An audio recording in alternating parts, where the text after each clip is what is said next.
예, 62번 정말 중요합니다. 잘 공부해 두십시오. 자, 63번. 저당권의 효력이 미치는 목적물의 범위. 이것도 이미 기출됐습니다. 앞에서 봤습니다. 당사자는 설정 계약으로 저당권의 효력이 종물에 미치지 않으면서 정할 수 있다.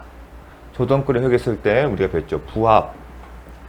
그 다음에 종물에 대해서 효력이 미친다. 다만 법률의 규정에 의해서 예를 들 수도 있고 아니면 당사자의 약정에 의해서 예를 들 수 있다. 당사자의 약정으로 예를 들 수 있다는 얘기입니다. 두 번째, 저당권의 목적 토지가 공익사업법에 따른 협의 취득. 협의 취득하면 뭐다? 실질적으로 매매에 해당된다.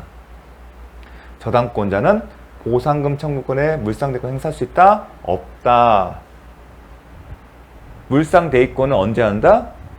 멸실, 훼손, 공용징술에서 저당권이 소멸하고 소멸 대신에 그 저당 목적물에 가름하여서 설정자가 금전이나 기타 물건에 관한 권리를 취득한 경우입니다. 그런데 협의 취득은 저당권 소멸 사유가 아니다. 아니기 때문에 물상대권을 행사할 수가 없다. 이미 설명했습니다. 건물 소유 목적으로 토지를 임차한 자가 그 토지 위에 소유하는 건물의 저당권을 설정한 경우 건물 소유로 목적을 한 토지 임차권에도 저당권의 효력이 미친다. 자, 토지 임차권이 한 사람이 A가 토지 임차권이 있어요. 그리고 뭐가 있죠? 이 사람이 이 토지 건물을 신축해서 그래서 건물 소유권이 있어요. 그럼 건물 소유권과 토지 임차권은 주된 권리와 종된 권리예요. 그렇죠? 이제 기계적으로 나오셔야 합니다. 근데 주된 권리에서 저당권을 세수했어요. 근데 주된 권리 정득하려면 주종물 이론이 그대로 적용되잖아요. 그런데 저당권의 효력은 부합된 물건뿐만 아니라 종물에 대해서도 효력이 미친다. 따라서 주종관계, 물건이 아닌 권리관계에서도 주종물 이론이 그대로 유추 적용되기 때문에 당연히 소유권의 종된 권리인 임차권에 대해서도 저당권 효력이 미친다. 논리적인 설명이 이렇게, 이론적 설명이 이렇게 갑니다. 그 얘기입니다. 토지 임차권은 종된 권리이기 때문에. 자, 동그라미 4번. 저당 목적물의 변형물인 금전에 대해서 이미 제3자가 압류한 경우 저당권자는 물상대권 행사할 수 없다. 할 수 있다. 출제 지문은 지급 인도 전에 압류를 해야 한다. 근데 그 의미가 뭔지를 보는 거예요. 이 의미가 소극적 의미에 불과하다. 그 의미죠. 특정성을 유지하는 거다. 그럼 소극적 의미의 반대면 적극적 의미예요. 그러면 물건들 물상대권 행사를 하려면 압류를 한다. 즉 압류를 못하면 물상대권 행사할 수 없다. 그런 의미가 아니라는 겁니다. 특정성만 유지하면 된다는 의미뿐이지 더 나아가 물상대권을 행사하고 싶은 사람이 압류를 반드시 해야 하는 것은 아닌 겁니다. 그 얘기는 다른 3자에 의해서 미리 먼저 압류가 되어서 특정성이 유지되면 나중에 다른 사람도 여전히 특성성이 유지된 것에서 물상대권 행사할 수 있다는 겁니다. 자, 물상대권의 적극적인 성립 또는 행사 요건이 아니다. 물상대권 행사할 사람이 반드시 본인이 압류할 필요는 없고 타인에 의해서 압류돼서 특정성이 유지되면 그만인 거다. 그에 물상대권 대상이 특정성을 잃은 경우에는 물상대권이 소멸한다는 소극적 의미에 불과할 뿐이지 더 나아가 행사의 방법에 행사 요건으로서 반드시 물상대권 행사하는 사람이 압류가 있어야 하는 것은 아니라는 겁니다. 5번 저당 부동산에 대한 압류 이유 과실이잖아요. 딱 과실은 기본적으로 저당권 설정되어 있어요. 왜냐하면 저당권은 교환 가치를 파악하는 거예요. 즉 사용수익은 여전히 저당권이 설정된 이후에도 사용수익권은 설정자가 있고 따라서 사용수익권이 있는 저당권 설정자에게 과실 수취권이 있어요. 하지만 법은 저당권자를 보호하기 위해서 저당권에 대해서 임의계명을 신청해서 경매 개시 결정 등기, 경매 개시 결정 등기는 압류예요. 압류 위에 과실. 그 과실에 뭐가 있다? 차임 채권 같은 채권도 권리도 포함이 되죠. 거기에 대해서는 효력이 미친다. 예외적으로 그 얘기입니다. 압류 이후에 저당권 설정자의 저당 부동산에 관한 차임 채권에 대해서도 효력이 미친다. 여기에 무슨 열매처럼 그게 안 나오겠죠. 항상 과실이면 차임 채권을 떠올리시면 됩니다. 자, 64번 유치권 성립한 견련 관계가 인정되는 것. 유치권이 성립하려면 점유와 관련된 요건과 채권과 관련된 요건이 있습니다. 점유와 관련된 요건은 뭐죠? 간접 점유자도 포함된다. 그리고 불법 점유가 아닌다. 채권과 관련해요. 목적물에 관한 채권, 그리고 변제기가 도래한다. 그게 결련관계입니다. 이거는 해당되냐 안 되냐를 아셔야 합니다. 먼저 지금까지 나온 것을 한번 정리해 보겠습니다. 당해 물건으로 인한 손해에 대한 배상채권은 인정이 됩니다. 어떤 경우냐? 자신의 가축으로 인해서 타인의 농작물에 피해를 입힌 경우를 생각하시면 됩니다. 불법행위의 손해배상 채권인데 그 채권은 그 목적물로 인해서 발생하기 때문에 가능한 거다. 그 다음 비용상환 청구권 되고요. 대표적인 거죠. 공사대금 채권도 인정이 됩니다. 이게 좀 독특한데 공사대금 채권은 당연히 유치권의 피담보 채권 되죠. 결련성 인정됩니다. 더 나아가 지연손해금 채권도요. 왜냐하면 지연손해금 채권은 뭐죠? 채무 불이행에 의한 손해배상 채권이에요. 근데 채무 불이행 손해배상 채권은 채권의 동일성을 유지되면서 확장이 됐거나 변경된 거예요. 그렇기 때문에 인정이 되는 겁니다. 건축자재 공급으로 발생한 건축자재 대금 채권, 이 매매대금 채권입니다. 인정 안 됩니다. 임대차 보증금 반환 채권도 안 됩니다.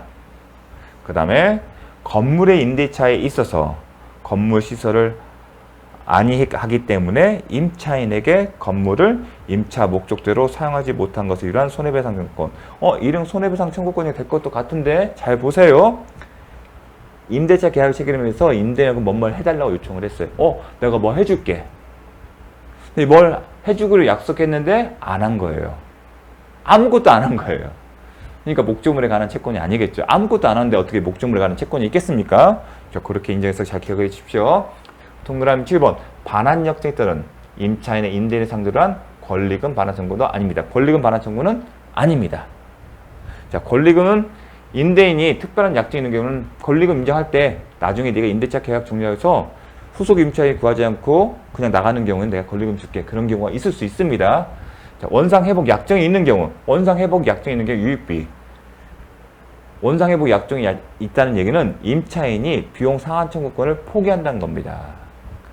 따라서 유입비 상환 청구 자체가 없기 때문에 인정이 안 되는 겁니다. 원상회복 약정이 있다는 원상 복구에서 계약 체결 당시에 그 상태대로 넘긴다는 얘기고, 그 얘기는 비용 상환 청구권을 포기한다는 겁니다. 그러니까 비용 상환 청구를 포기했기 때문에 인정이 안 된다. 부속물 매수 청구권 행사에 따른 매매대금 청구권과 임대차 목적물 인정이 안 됩니다. 왜냐하면 부속물 매수 청구권의 행사에 가능한 전제는 부속물이에요. 그 얘기는 그 부속물이 누구 거다? 임차인의 것인 겁니다. 따라서 임대인의 소유의 대상이 되는 목적물하고는 무관한 거예요. 자, 임대인의 것이 이게 있어요. 임대인 거예요. 그 옆에 임차인이 부속물을 뒀어요. 이 부속물은 독립된 거예요. 즉 임대인 것이 아니잖아요. 부속물 매수 청구권 행사하려면 이 부속물이 부합이 안 됐다는 얘기예요. 즉 임대인의 것이 아니란 얘기예요. 임차인의 것이에요.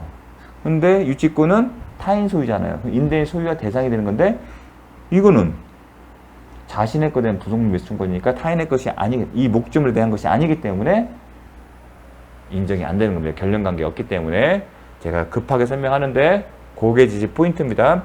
매도인 선의인 계약 명의 신탁에 있어서, 자, 매도인이 선의인 계약 명의 신탁의 특징이 뭐죠? 계약 명의 신탁이기 때문에 수탁자가 매수인이요. 지금 계약 당사자, 매매 계약 당사자 지위에 있어요. 근데 매도인이 원칙적으로 약정과 명의 신탁 약정과 등기는 무효인데 매도인 선의가 되면 수탁자가 완전하게 소유권을 취득해요. 그러면 명의 신탁자는 수탁자 상대로 부당이득 반환 청구권을 고려할 수 있는데 그 부당이득 반환 청구는 뭐에 대한 거다? 소유권에 대한 자체는 취득한 적이 없기 때문에 부당이득 반환 청구는 명의 신탁 약정에 따라 신탁자가 수탁에 지급한 금원이에요. 명의 신탁자가 수탁자에는 매매대금 상당의 금원이 있는데 이 부당이득 반환 청구권은 결련각이 있다 없다? 없다. 인정 안 된다. 그럼 반대로 자, 여기에 관련돼서 인정되는 경우와 안 되는 경우를 봤습니다. 자, 그러면 보겠습니다. 기업 권리금 반환 청구권은 유치권 주장할 수 없다. 결련관계 없기 때문에 보증금 반환 청구는요. 이 경우도 결련관계는 없습니다. 반대로 가축이 타인의 농작물을 먹어 발생한 손해, 이건 손해배상 불법행위에 기초한 손해배상 청구권인데 이 경우에는 주장할 수 있다. 왜냐하면 당해 물건이란 손해에 대한 배상 청구권은 인정되기 때문에 목적물에 관한 거 요거는 잘 암기를 하셔야 하는 겁니다. 시험장에 가서 이해를 하게 하는 게 아니라 평상시에 이해를 통해서 암기를 하셔야 합니다. 중요합니다. 이거는 맞히셔야 하는 문제입니다. 동시인 관계가 있는 것. 마찬가지로 유치권의 결론 관계처럼 동시인 관계도 인정되는 경우와 인정되지 않는 경우가 있습니다. 그 부분은 기본적으로 암기를 하셔야 합니다. 자, 부동산의 매매 계약이 체결됐어요. 그 경우에 소유권 이전 등기 의무와 잔대금, 매매대금 지급 의무는 잔대금 의무는 당연히 동시인 관계가 있습니다. 임대차 종료 시 보증금 반환 의무와 목적물 반환 의무 또한 있습니다. 하지만 매도인의 토지거래 허가 신청 결정 협력할 의무와 매수인의 매매대 지급 의무는 동시인 관계 아니다. 이미 이 지문은 본 적이 있습니다. 33회 66번으로 출제가 됐습니다. 66번 제3자를 위한 계약에 관한 설명을 틀린 것은 제3자를 위한 계약도 34회, 33회 계속 3년 연속 계속 출제되고 있습니다. 3자의 권리는 제3자가 채무자에 대해 수의 의사를 표시하면 소급해서 발생한다? 아니다. 그때부터 발생합니다. 이게 헷갈리지 마십시오. 소급해서 발생하는 경우입니다. 무권대리 추인. 그러니까 유동적 무효 상태인 거예요. 그게 어떤지 무권대리 추인, 무권리자의 처분행위 추인, 토지거래 허가를 받은 경우 소급해서 확정적 유효로 되는 겁니다. 근데 또 소급해서 소멸하는 경우가 있죠. 발생이지만 소멸은 취소한 경우에 취소할 수 있는 법령에서 취소하면 소급하여 계약 체결 시 때부터 처음부터 소급하여 계약이 소멸한다. 제3자는 채무자의 채무 불이행을 위해 계약 해지할 수 없다. 왜냐하면 계약 해제는 계약 당사자만 여치는데 제3자는 계약 당사자이다? 아니다. 3번 채무자에게 수익의 의사표시한 3자는 채무의 이행을 직접 청구하죠. 채권을 취득하는 거예요. 채권은 뭐죠? 특정한 상대방에 대해서 급부 이행을 청구하는 거잖아요. 그래서 채무 이행을 청구할 수 있다. 또 채권자의 지위에서 손해배상 청구는 할 수 있습니다. 그러나 계약 해제는 못한다.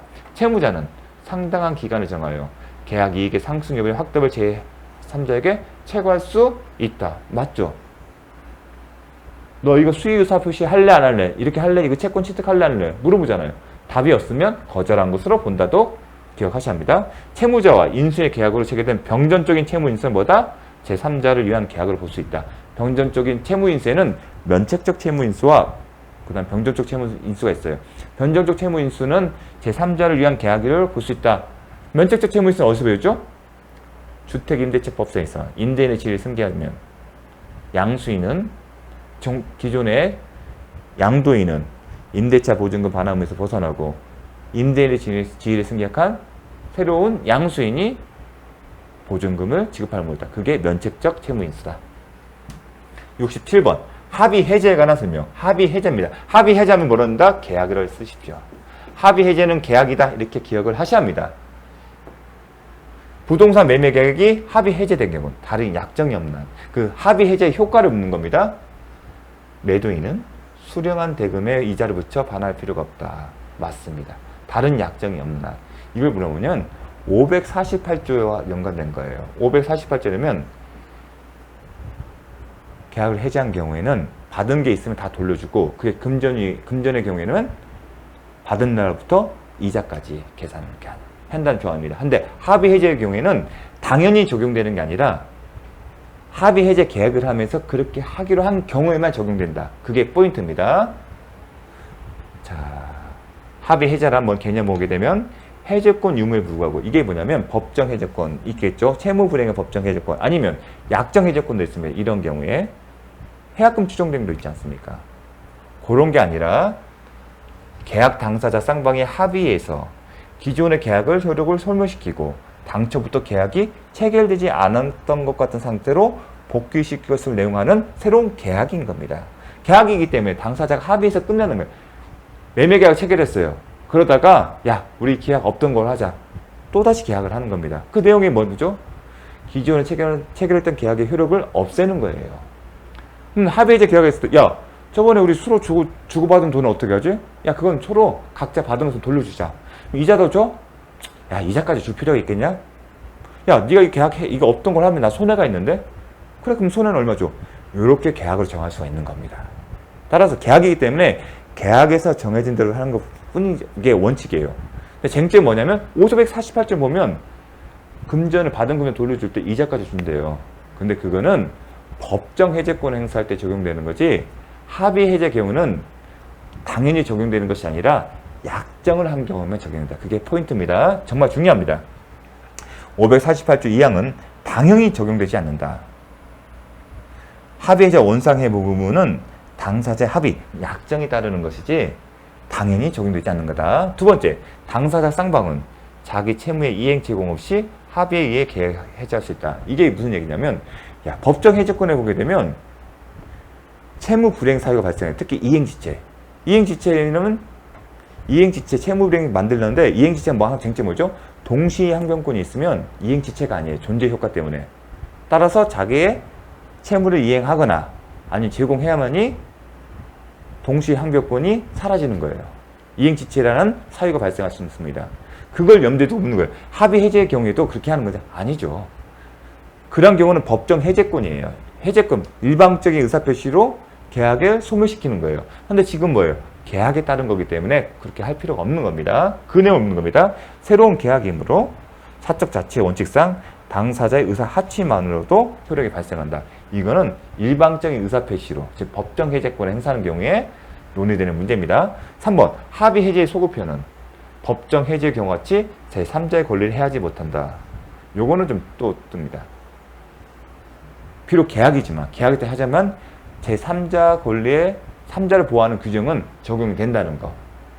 548조 2항은 당연히 적용되지 않지만 3자의 권리를 보호하는 규정은 당연히 적용됩니다. 별도의 약정이 없다 하더라도 그게 특징입니다. 잘 기억을 해 주십시오. 1번과 3번이 합의해제와 관련해서는 제일 중요한 자주 출제되는 유형입니다. 지문입니다. 4번, 계약이 합의 해제된 경우 다른 사정에 난 합의 해제 시에 채무 불이행이란 손해배상 청구할 수 있다. 합의 해제는 계약에 따른 거기 때문에 채무 불이행과 상관없어요. 따라서 채무 불이행 손해배상 청구를 할 수 있는 게 아닙니다. 별도의 약정이 있어야만이 가능하다는 거. 자, 4번을 볼까요, 한번? 계약이 합의에 따라 해제되거나 해지된 경우에는 특별한 사정이 없는 한 채무 불이행으로 인한 손해배상을 청구할 수 없으나 상대방에게 손해배상을 합의로 또 계약이니까 상대방에게 손해배상을 하기로 특약하거나 약정하거나 계약의 내용을 하거나 아니면 손해배상 청구를 유발하는 의사표시가 있으면 그 특약이나 의사에 따라 손해배상을 해야 한다. 이러한 특약이나 유보 의사가 없으면 못한다는 거예요. 따라서 이걸 주장하는 사람이 증명할 책임이 있습니다. 그러니까 합의해제를 계약으로 계속 얘기하는 이유가 계약에 따라 정한발전한 겁니다. 왜냐면 채무불이행과 상관없으니까. 합의해제는 이런 겁니다. 계약을 체결했는데 채무불이행과 상관없이 야, 우리 하지 말자. 내 마음이 바뀌었는데 너도 그렇게 할래? 그래, 나도 네가 그렇게 팔기 싫으면 나도 사기 싫어. 그렇게 위해서 합의에 따라 계약을 끝내는 거예요. 그렇기 때문에 채무불이행 손해배상은 상관이 없어요. 원칙적으로. 다만 이런 얘기 하다 보니 야, 네가 마음이 바뀌어서 봤는데 나 이렇게 해서 손해가 생겨. 그 손해 좀 줄 수 없어? 그런 얘기, 손해가 해서 이렇게 내가 얼마 줄게. 그러한 특약이 있는 경우에만 손해배상을 청구할 수 있다는 그런 내용입니다. 정말 중요합니다. 이것도. 5번, 매도인이 잔금 기일 경과 후 해제를 주장하며 수령한 대금을 공탁하고 매수인이 이의 없이 수령한 경우 합의해제는 당사자가 야, 우리 계약 끝내자 명시적으로 하는 건데 묵시적으로 끝내는 경우입니다. 명시적인 의사표시, 야, 우리 계약에 의해서 이거 끝내버리자. 그런 명시적 의사표시가 없더라도 이러한 행동을 통해서 이런 행위는 사실상 실질적으로는 합의해제가 의사표시가 있는 것을 보는 겁니다. 그런 내용입니다. 이런 것은 이런 경우는 묵시적으로 합의해제된 걸 볼 수 있다. 이렇게 기억을 해주십시오.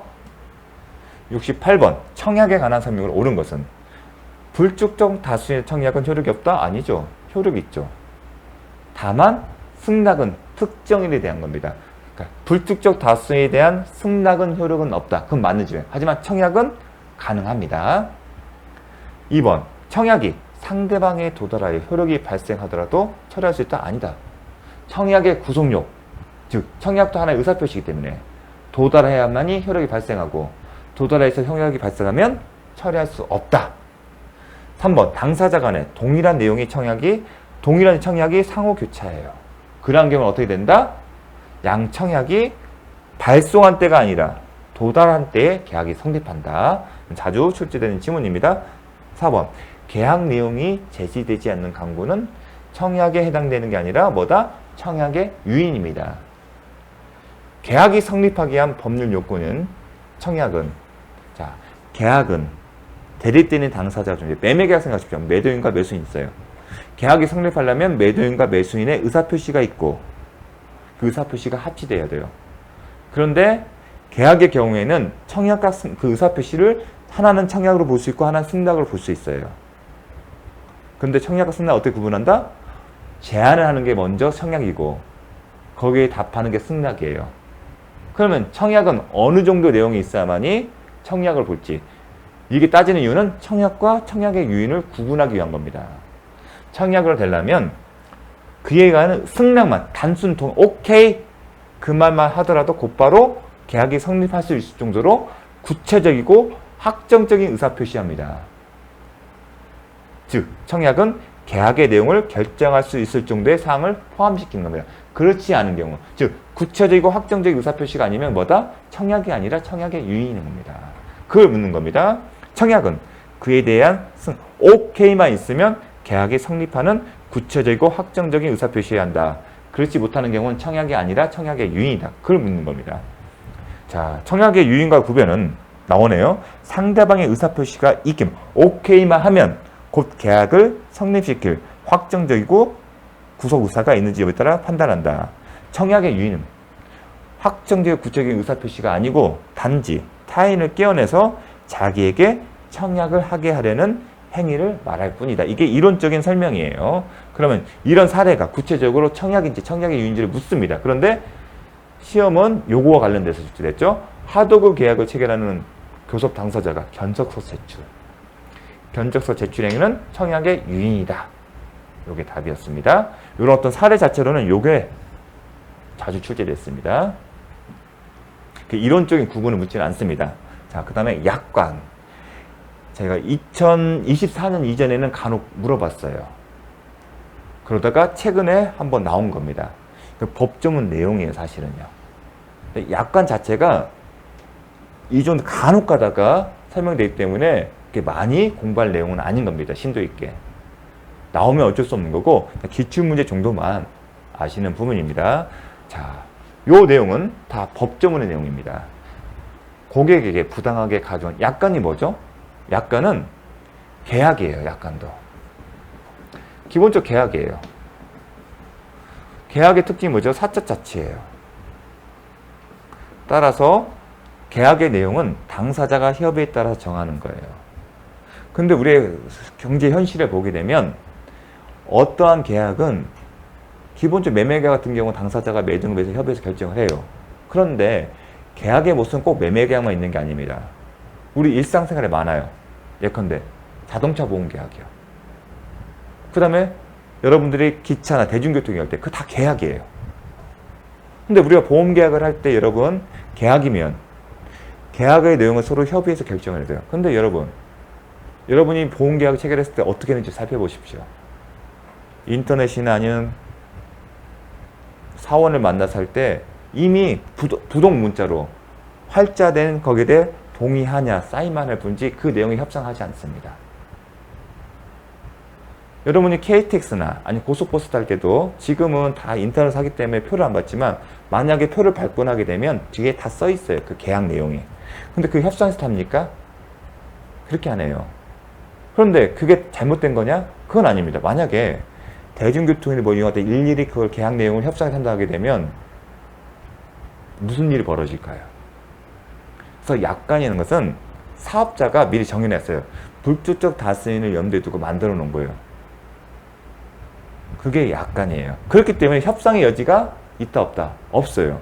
그렇다 보니 계약이라는 이름으로 부당한 조항이 있었죠.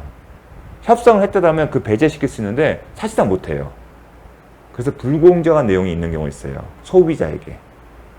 그러한 것들을 규제하는 게 약관 규제가 하는 법률이고 그 내용은 뭐냐면 소비자인 고객에게 불리한 내용이 있으면 효력을 없게 만드는 겁니다. 그게 약관 규제가 하는 법률인 거예요. 그래서 약관을 규제하면 약관의 개념이 포인트고요. 그 다음에 어떠한 경우에 무효로 볼지 그게 핵심 포인트인 겁니다. 그러면 시험은 무효인 경우와 그러니까 소비자에게 불리해서 무효인 경우와 그래서 약간의 개념에 관한 거예요. 그럼 약관을 어떻게 만들었죠? 사업자가 불특정 다수를 상대로 해서 만든 거예요. 그러니까 획일적이에요. 그 얘기는 뭐냐면 또 교섭의 과정이 없어요. 그럼 주관적인 내용이 없어요. 주관적인 내용은 교섭에서 만든 게 아니라는 겁니다. 획일적으로 만든다. 특정을 상담한 개성을 반영한 게 아니라 보통의 사람을 기준에서 만들었다. 그 정도만 기억하시면 됩니다. 약관에서 보겠습니다. 고객에게 부당하게 과중한 지연 손해금 무효로 한다. 말 그 자체에서 약관에 규정하는 범위에서는 뭘 무효로 만드냐. 그럼 뭡니다. 부당하게 과중하게 지연 손해금. 말 자체가 부정적이잖아요. 그럼 무효다. 약관 내용이 명백하지 못할 때 누굴 유리하게 작성자에게 불리하게 해야 한다. 이 얘기는 뭐죠? 소비자에게 유리하게 해석해야 한다는 얘기죠. 3번 보통 거래 약관은 실효성실의 원칙에 따라 약관의 목적과 취지를 고려하여 공정하고 합리적으로 해석한다. 약관을 규제하는 법률의 목적을 제가 설명을 드렸지 않습니까? 계약 자체에 계약이라는 명목으로 소비자에게 불리한 경우를 규제하게 한 거잖아요. 따라서 이 얘기는 좋은 얘기잖아요. 고객에게 유리한 그런 경우에는 맞다. 고객에게 부당하게 불리하다. 그러면 공정을 이룬 것을 주장한다. 공정을 주장한다는 얘기는 효력을 인정하지 않는다는 겁니다. 고객에게 좋은 거죠. 보통 거래 약관 내용은 개개의 계약 체결자 의사나 구체적인 사정을 고려하여 구체적 주관을 해석한다? 아니다. 이게 뭐냐면 협상을 한다는 거예요. 협상하지 않잖아요. 그냥 약관 동의해요. 만약 약관 동의에 대해서 동의하지 않으면 계약이 안 돼요. 그걸 떠올리시면 됩니다. 자, 이 정도까지만 하겠습니다.